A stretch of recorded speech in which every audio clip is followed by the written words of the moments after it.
أما بعد فأعوذ بالله من الشيطان الرجيم بسم الله الرحمن الرحيم يا أيها الإنسان ما غرك بربك الكريم صدق الله مولانا العظيم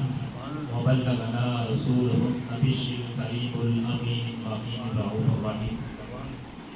إن الله وملائكته يصلون على النبي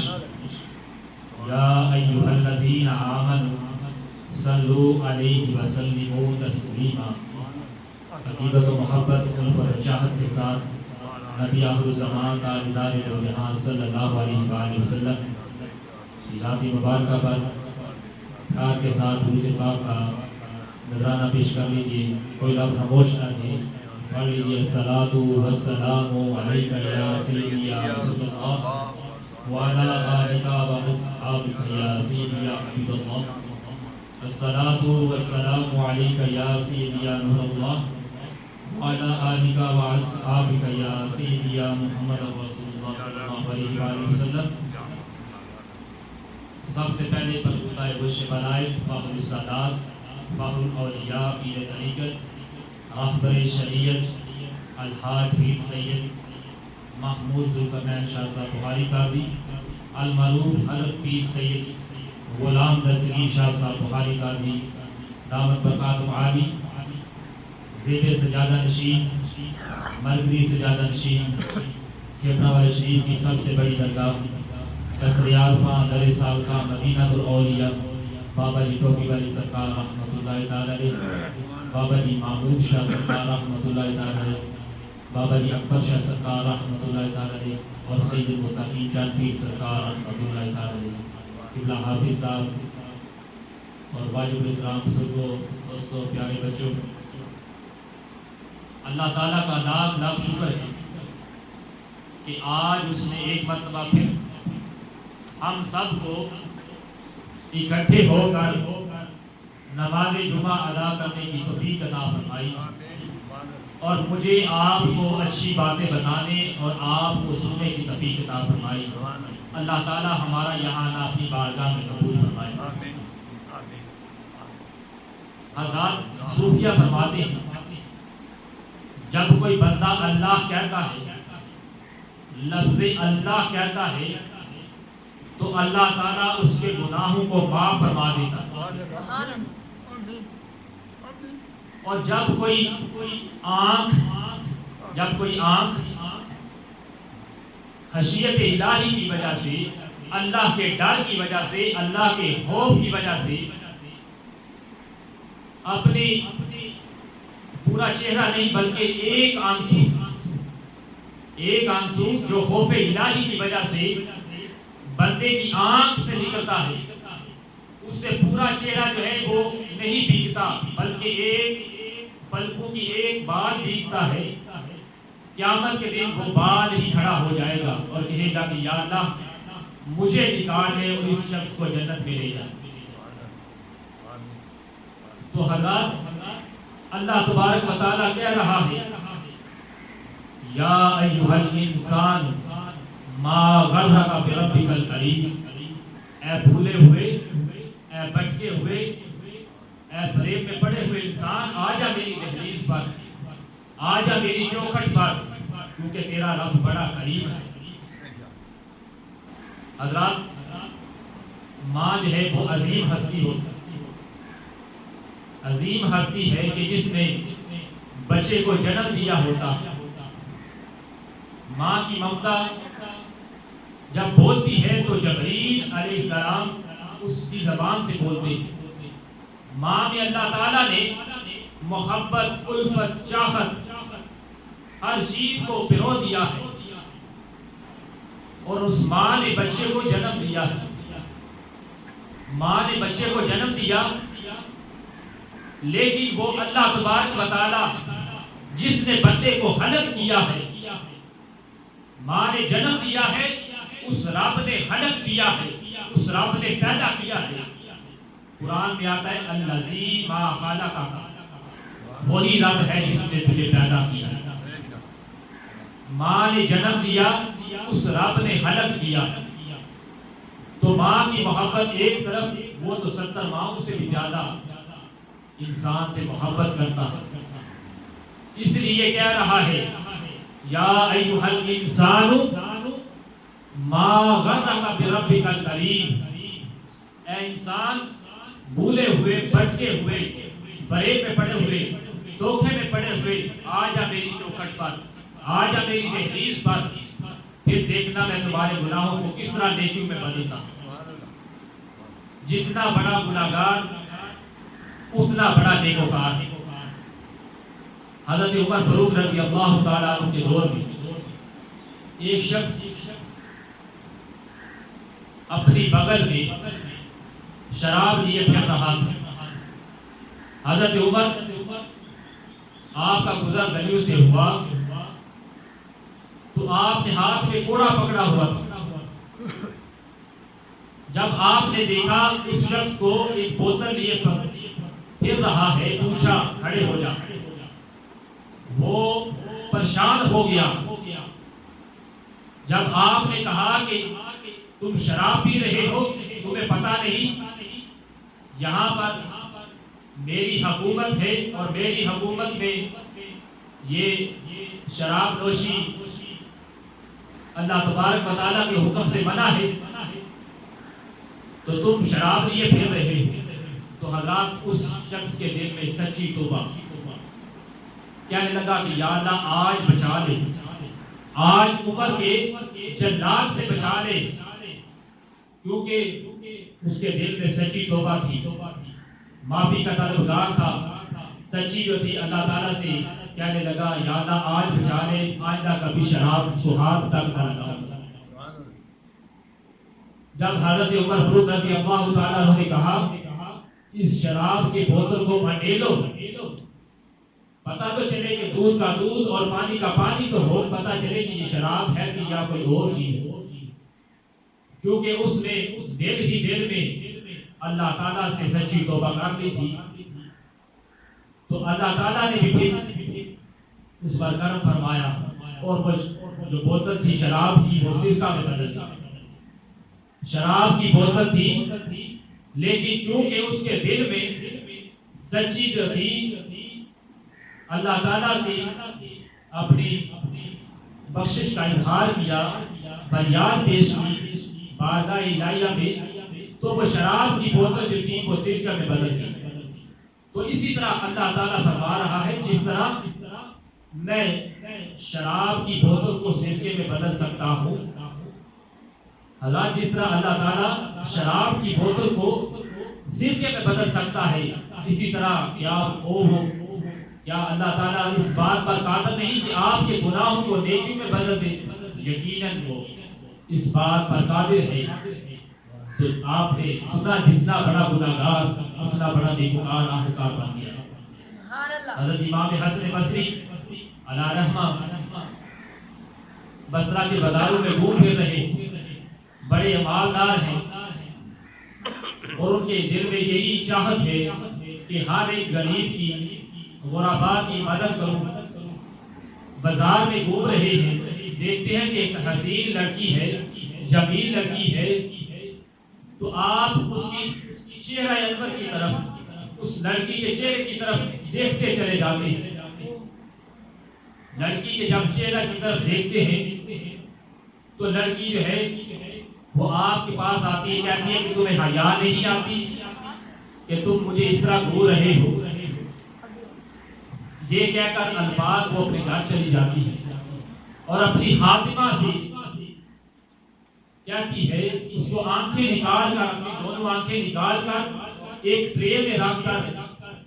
پیش کر دیتی ہے، جاؤ وہ باہر ایک آدمی کھڑا ہے جس کا نام حسن ہے، اس کو یہ آنکھیں دے دینا۔ یعنی دیکھیے کہ اتنی شرم و حیا والی خاتون کہ اس نے دیکھا کہ مجھے کوئی غیر مرد دیکھ رہا ہے، اس نے اپنی آنکھیں نکال کر سامنے رکھ دی، یہ لے آنکھیں۔ تو جب حضرت امام حسن بصری علیہ رحمہ کے سامنے یہ ٹرے پیش کیا گیا جس میں آنکھیں تھی اس لڑکی کی، تو آپ اپنے ریش مبارک کو پکڑ کر رونے لگے اور کہنے لگے کہ یہ میں نے کیا کر دیا۔ کاش میں نے اس کی طرف دیکھا نہ ہوتا۔ دوسرے دن جب آپ اس کی پتہ کرنے آئے کہ اس کا کیا حال ہے تو پتہ چلا کہ وہ فوت ہو چکی ہے، اس کا جنازہ جا رہا تھا۔ جب رات ہوئی تو رات کو آپ کے خواب میں وہ لڑکی آئی اور کہا کہ اے امام حسن بصری، آپ نے میری آنکھوں کی طرف دیکھا، میں نے آنکھیں نکال دی، اللہ نے مجھے اٹھا لیا۔ میں آپ کو بتاتی ہوں، جب تم یہ دو اعمال کر لو گے تم اللہ کے ولی بن جاؤ گے۔ کہا کہ جب تم اکیلے ہونا تو بذکر اللہ، اللہ کا ذکر کرنا، تنہائی میں ہونا، جب تمہارے پاس کوئی آدمی نہ ہو، کوئی شخص نہ ہو، اس وقت تم بذکر اللہ، اللہ کا بس ذکر کرنا۔ دوسری بات یہ کہ اللہ کا ذکر کرنے کے بعد جب تم شام کرو یا صبح کرو، ہر وقت کرنا استغفر اللہ، اللہ کی سے بخشش کی، اپنے گناہوں کی معافی طلب کرنا۔ حضرت امام حسن بصری فرماتے ہیں کہ یہ دو چیزیں میں نے ساری عمر اپنے پلے باندھ لی اور میں کامیاب ہو گیا۔ تو حضرات اسی طرح اللہ بھی فرما رہا ہے یا ایھا الانسان ما غرک بربک الکریم، اے انسان جو بھولے ہوئے ہو، جو بھٹکے ہوئے ہو، آ جاؤ میری دہلیز پر، آ جاؤ میری چوکھٹ پر، پھر دیکھنا میں تمہارے گناہوں کو کس طرح نیکیوں میں بدل دیتا۔ آج ہم دیکھتے ہیں کہ مسجدیں ویران ہیں، 5 وقت مسجد میں صدائے آواز بلند کی جاتی ہے، لیکن مسجدیں ویران ہیں، کوئی نماز پڑھنے والا نہیں۔ تو آج وقت ہے، کل وقت نہیں ملے گا، پھر پچھتاوے کے سوا اور ہاتھ ملنے کے علاوہ آپ کو کوئی چیز نہیں ملے گی، آپ کو کے نصیب میں کچھ نہیں آئے گا۔ اسی طرح بنی اسرائیل کا ایک شخص تھا جس کو بتایا گیا کہ تمہاری عمر 1000 سال ہو۔ اسے اپنی عمر کا پتہ چل گیا کہ میری عمر چونکہ 1000 سال ہے، لہذا میں ایسا کرتا ہوں کہ 9 سال جو ہے گناہوں میں صرف کر دیتا ہوں اور 1 سال جو ہے 100 سال وہ اللہ کی عبادت کر لوں گا، اپنے گناہوں سے توبہ کر کے بخشش کے لیے باعث بنوں گا، بخشش چاہوں گا اللہ تبارک و تعالیٰ سے۔ تو حضرات وہ 900 سال گناہ کرتا رہا، جب 100 سال رہ گیا تو کہنے لگا کہ ابھی بڑا وقت پڑا ہوا ہے، اس طرح کرتا ہوں 90 سال جو ہے وہ گناہوں میں صرف کر دیتا ہوں، جو 10 سال بچیں گے وہ میں پھر اللہ کی عبادت کر لوں گا اور گناہوں سے معافی طلب کر لوں گا اللہ تبارک و تعالیٰ سے۔ جب وہ بھی ٹائم پاس ہو گیا، وقت گزر گیا، کہنے لگا چونکہ 10 سال بچے ہیں، اب میں اس طرح کرتا ہوں کہ 9 سال گناہ کر لیتا ہوں، 1 سال اللہ تعالیٰ سے گناہوں کی معافی طلب کر لوں گا۔ وہ بھی وقت گزر گیا، جب 1 سال رہ گیا کہنے لگا کہ ابھی بڑے دن پڑے ہوئے ہیں، اس طرح کرتا ہوں کہ 11 ماہ جو ہے وہ گناہوں میں صرف کر دیتا ہوں، 1 ماہ جو ہے وہ اللہ کی عبادت کر لوں گا، اپنے گناہوں سے معافی مانگ لوں گا۔ وہ بھی وقت گزر گیا، جب 1 مہینہ رہ گیا کہنے لگا کہ میں اس طرح کرتا ہوں، ابھی بڑے دن پڑے ہوئے ہیں، 29 دن جو ہے وہ میں گناہوں میں صرف کر لیتا ہوں اور 1 دن جو ہے اللہ کی عبادت کر لوں گا، اللہ سے گناہوں کی معافی طلب کر لوں گا۔ جب 29 دن بھی گزر جاتے ہیں، 1 دن رہ جاتا ہے، اب اس 1 دن میں بھی اس کا یہی خیال ہے کہ میں گناہ کر لوں، حتیٰ کہ اس کو موت نے آ کر پکڑ لیا۔ تو آج وقت ہے، آج جوانی میں یہ حضرات جتنے بھی جوان ہیں نمازیں پڑھتے ہیں، جوانی میں عبادت انبیاء کا شیوا کر جوانی توبہ کر شیوائے پیغمبری۔ تو آج وقت ہے، پھر وقت نہیں ملے گا، پھر ہاتھ ملنے کے سوا اور پچھتاوے کے سوا آپ کو کچھ میسر نہیں ہوگا۔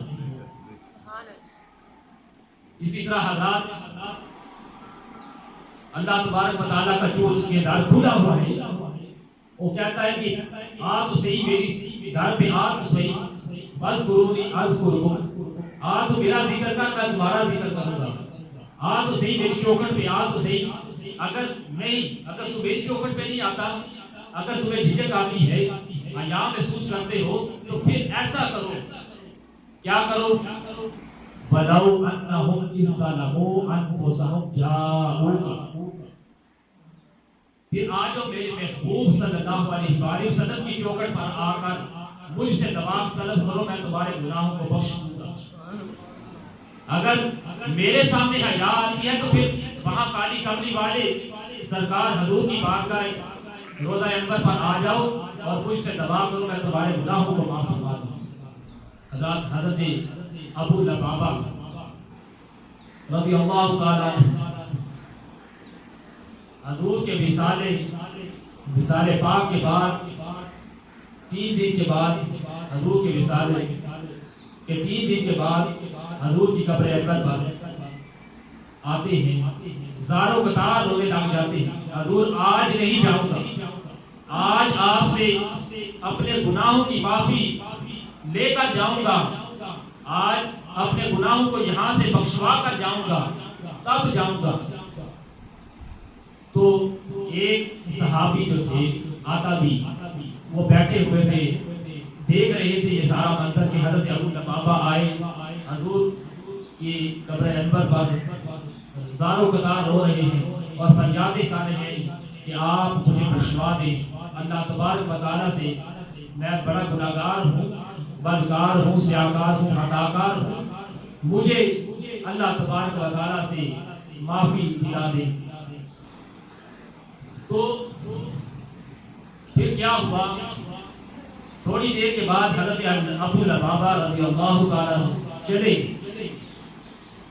جب چلے گئے تو حتف غیبی سے پھر آواز آئی اور صحابی رسول صلی اللہ علیہ وآلہ وسلم عتابی، ان کو آقا علیہ السلام نے فرمایا عتابی دوڑو، بھاگو اور جا کر ابو لبابہ کو خوشخبری سنا دو، اللہ نے ان کی دعا قبول کر لی ہے، ان کے گناہ بخش دیے گئے۔ اسی طرح حضرات یہ حدیث پاک کے الفاظ ہیں، حدیث پاک میں الفاظ میں نے آپ کو بتائے۔ اسی طرح ایک صحابی رسول ایسے بھی تھے جو آقا علیہ السلام کی قبر انور پر بیٹھ کے حضرت ابو لبابہ تو اٹھ کر چلے گئے، لیکن وہ نہیں اٹھے، زار و قطار رو رہے ہیں، اور یہاں تک لکھا ہوئے حدیث کی کتابوں میں کہ انہوں نے حضور علیہ السلام کی قبر مبارک کی مٹی جو ہے اپنے سروں پر ڈالنی شروع کر دی، اور اللہ تبارک و تعالیٰ نے پھر حتف غیبی سے آواز آئی جاؤ تمہیں تمہارے گناہوں کو بخش دیا گیا۔ تو یہ پیغام ہے آپ سب کے لیے کہ آج وقت ہے آپ سب کے لیے۔ پھر آپ کو یہ جوانی بڑھاپے میں بعض حضرات کہتے ہیں چلے زندگی یوں ہی گزرتی رہے، جب بڑھاپا آئے گا نا پھر نمازیں پڑھ لیں گے، بچوں کی شادی کر لیں پہلے، آج بعد میں کریں گے، جب اندھیری وقت آ جاتا ہے بڑھاپے کا، جب کچھ نہیں رہ جاتا تو پھر جو ہے وہ مسجدوں میں جانا۔ تو آج آپ سب نوجوان ہیں، آج وقت ہے نوجوانی کو اپنی جو ہے اچھے کاموں میں اللہ کی عبادت میں صرف کیجیے۔ اور فرمایا اس لیے فرما رہا ہے اللہ تبارک و تعالیٰ یا ایھا الانسان ما غرک بربک الکریم الذی ما خلقک فسوک فعدلک فی ای صورۃ ما شاء رکبک، کہ وہی اللہ ہے جو تمہیں بلا رہا ہے آ جاؤ میری دہلیز پر، وہی رب ہے جس نے تمہیں پیدا کیا اور پھر ٹھیک بنایا، تمہیں اپنی ٹھیک بنایا، اس لحاظ سے تمہیں آنکھیں دی، دیکھنے کے لیے آنکھیں دی، کان سننے کے لیے کان دیے، بولنے کے لیے زبان دی، اور سوچنے کے لیے دماغ دیا، دھڑکنے کے لیے دل دیا، ہاتھ دیے، پاؤں دیے،